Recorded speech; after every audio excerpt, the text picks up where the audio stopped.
Welcome to the Slop Temple. We pray this video helps. In this video, I will explain how to play Pokémon Cards Battle Academy. First, each player chooses a 60-card deck and places their playmat in front of them. Shuffle your deck and draw 7 cards for your starting hand. Then, place one basic Pokémon face down as your active Pokémon and up to 5 more on your bench. Finally, set aside 6 prize cards face down. During your turn, you always begin by drawing one card from your deck. You can attach one energy card to one of your Pokémon. You may also play any number of trainer cards and evolve your Pokémon.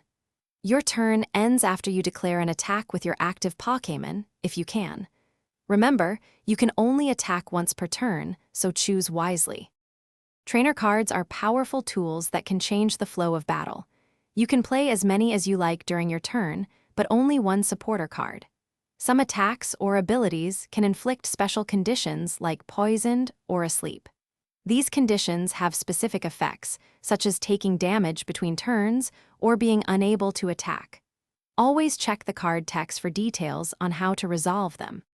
You win the game by taking all 6 of your prize cards.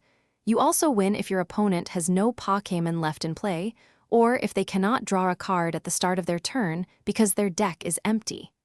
Keep an eye on your opponent's remaining Pokémon and deck size to plan your strategy effectively. Good luck, trainer, and have fun mastering the game. Thanks for watching. Consider subscribing if we helped you.